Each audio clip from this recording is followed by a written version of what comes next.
Now you have opened 60 outlets which are like running very amazingly.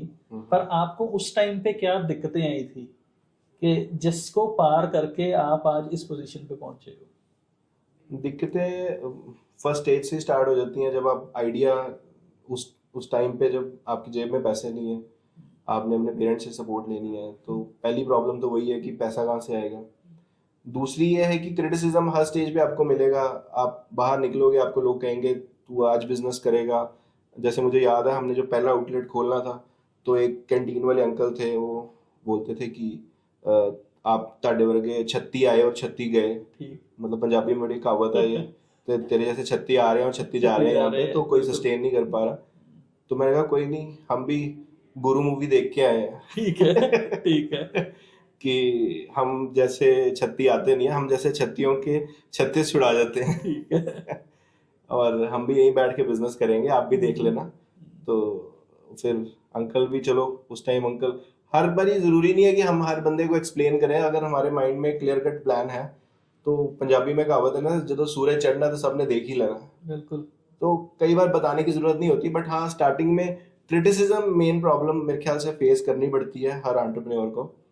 And starting from the रिश्तेदार पहले, तो फिर दोस्त यार, कुछ भी आउट ऑफ द बॉक्स आप सोचो, अपने पेरेंटल बिजनेस से सेपरेट सोचो। अगर पेरेंट्स आपके सर्विस में है, आप बिजनेस के बारे में सोचो, तो आपको हर जगह से क्रिटिसिज्म मिलता है। दैट्स अ नॉर्मल, उसको बहुत लाइटली लो और अपना डे टू डे प्रैक्टिस करते रहो बिजनेस की। और eventually it's not a one day thing, it's like years and years लग जाएंगे।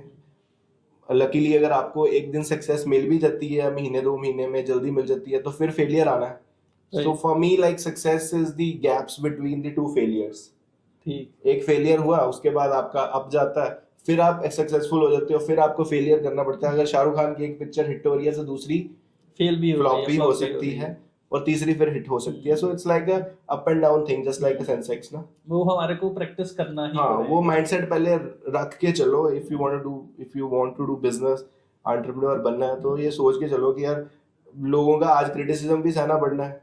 आज भी हमें क्रिटिसिज्म मिलता है, आज भी अगर हमारे को किसी आउटलेट पे कुछ अच्छा काम नहीं कर पा रहे हैं, आज भी हमें सुनने को मिलता है। बट अब सुनने की आदत पड़ गई है। और मतलब touch wood we are growing, and आज 60 प्लस आउटलेट्स हो गए हैं। J&K में हमारा मेजर नंबर है। फ्रॉम जम्मू कश्मीर सांबा, वहां तक हमने आउटलेट्स खोल लिए हैं, जहाँ पे मतलब पाकिस्तान के बॉर्डर है, जहाँ पे डायरेक्ट बस नहीं जाती, वहां पे फन बाइट्स मिलेगा आपको। ओके। आप पुंछ राजौरी बिल्कुल बॉर्डर एरियाज हैं, वहां पे आपको फन बाइट्स के 1000-2000 स्क्वायर फीट वाले स्टोर्स मिलेंगे। Very nice. सो मेरा शुरू से फंडा क्लियर रहा है कि आउटलेट वहां खोलो जहां लोग क्रेव कर रहे हैं और जहां पे वो चीज है नहीं है। अगर प्रॉब्लम सॉल्व नहीं कर रहे हैं, तो बिजनेस बन नहीं पाएगा। तो आपका बर्गर क्या पाकिस्तान भी जाता है क्या? मैं तो कहता हूँ खा ले वो भी, हम तो अच्छा काम ही कर रहे हैं कि हम तो अच्छी रेसिपीज वाली आइटम्स टेस्ट करवा रहे हैं, तो बर्गर तो वो भी खा ही सकते हैं। तो हमारा एक पुंछ में स्टोर है, that is very close to Pakistan border. वहाँ फन बाइट्स के आउटलेट के पीछे ही पाकिस्तान दिखता है। ओके। एंड एक राजौरी में है, सुंदरबनी में है, ये सारे बॉर्डर एरियाज हैं। सो बहुत अच्छा रिस्पॉन्स है। रेदर वहाँ के लोग ना, अब जितना सोशल मीडिया का ट्रेंड आ गया, इंस्टाग्राम एंड यूट्यूब, सो हर बंदा हर टाइम इंस्टाग्राम पे या फूड देख रहा है या फैशन देख रहा है। तो फूड एक ऐसी की चीज है, वो उनको मिल नहीं रहा। हम तो बैठे हैं चंडीगढ़ में, हम जोमेटो करके मंगवा लेंगे। बिल्कुल। बट वहां पे जो लोग बैठे हैं, they also have money in pockets and they want to spend on good things. So मेरा फंडा है कि वहां पे खोलो जहाँ पे मिल नहीं रहा। हाँ, मेट्रोज में भी हम कर रहे हैं, बट हाँ वहां पे जो प्रॉफिट्स हैं, दोज आर अमेजिंग। ओके। तो उसका कुछ खास कारण कि टायर 2 टायर 3 सिटीज में आपको ज्यादा प्रॉफिट क्यों मिल रहे हैं?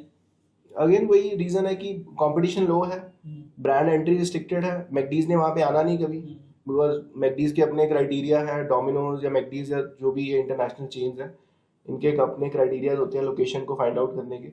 तो हम उससे थोड़ा हटके सोच रहे हैं। वो हमारा एक और काफी साल से सोच रहे हैं। अब तक तो हमारे बॉर्डर एरियाज में काफी आउटलेट्स हैं। अमृतसर में अभी रिसेंटली हमने एक तरन तारण में स्टोर खोला है, बहुत बढ़िया स्टोर है। अमृतसर में हम पिछले 10 ईयर से कर रहे हैं run outlet, Basant Avenue and G&U, जैसे मैंने आपको बताया। फिर जम्मू एंड कश्मीर में आप कभी भी आप वैष्णो देवी की तरफ जाएंगे, आपको जम्मू आईआईटी के बाहर ही एक फन बाइट्स मिलेगा, ठीक। तो वहाँ पे जरूर आप आई गेस मैं भी रुका हूँ वहाँ हाँ, पे हाँ। एक बार। मैंने आपको शायद फोटो हाँ, भी फोटो भेजी शेयर थी। करी थी आपने मेरे को। ठीक। तो उसके बाद फिर अब आगे चले जाएं कश्मीर की तरफ, कुद हो गया, कुद इज हिल स्टेशन पत्नी टॉप के पास है।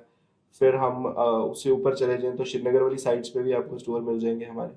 सो ऑल ओवर मेरा सिंपल सा फंडा है कि फूड बिजनेस है, फोकस मैं करता हूँ अपनी रेसिपीज की तरफ, अपने प्रोडक्ट की तरफ। उसके बाद जब हम एक्सपेंशन करते हैं ना तो हमें बहुत सारी चीज़ों की तरफ फोकस करना पड़ता है, जैसे लॉजिस्टिक। अब मेरे को चंडीगढ़ से बैठ के अगर श्रीनगर वाला स्टोर मैनेज करना है, या मेरे को जम्मू वाला करना है, या मेरे को दूसरी साइड बॉम्बे वाला करना है, तो लॉजिस्टिक का बहुत बड़ा पार्ट है। तो ठीक। फूड को कैरी करना from Chandigarh to that station, उसमें कुछ लॉजिस्टिक पार्टनर्स हैं हमारे। और कई बार हम सोचते हैं कि यार सबवे जैसे ब्रांड्स इतना छोटा सा मेन्यू क्यों रख के बैठे हैं, बिल्कुल। क्योंकि आज कोई पंजाबी ढाबे में 150 आइटम होती है, शाही पनीर मटर पनीर इतनी आइटम है, तो इतना बड़ा ब्रांड सिर्फ इतना लिमिटेड सा मेन्यू क्यों रख के बैठा है? आप बताओ आपके अकॉर्डिंगली क्यों है लिमिटेड सा मेन्यू?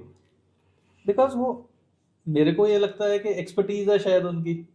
बिकॉज हर जगह पे सेम टेस्ट देना एक बहुत बड़ा चैलेंज है। ओके।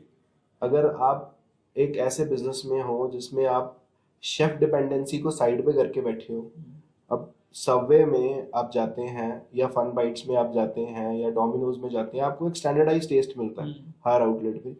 उसके लिए इम्पोर्टेंट है लिमिटेड मेन्यू, और आपका लॉजिस्टिक 100% होना चाहिए। आपकी सेंट्रलाइज किचन बहुत इंपॉर्टेंट है, जो कि मोस्टली ब्रांड्स की नहीं है आज तक भी। जितने भी फूड ब्रांड्स अपने आप को क्लेम करते हैं, उनका कोई बेस किचन ही नहीं है कि जो कि सेंट्रलाइज किचन है। जिनकी भी सेंट्रलाइज किचन है, उनका ध्यान है अपने कोर बिजनेस की तरफ। अगर एक आउटलेट खोल लिया, 2 खोल लिए, 5 खोल लिए, 10 खोल लिए, अब this is the right time to develop a central kitchen, जहां से आप अगले 100 की तैयारी कर सकते हो। ठीक। अगर आप अपनी बेस किचन नहीं बनाओगे, अगर आप और लोगों से सामान लेके अपना रीलेबलिंग करोगे या कुछ भी करोगे, टोपी घुमाओगे, तो कल को आपका प्रोडक्ट यूएसपी नहीं रहेगा।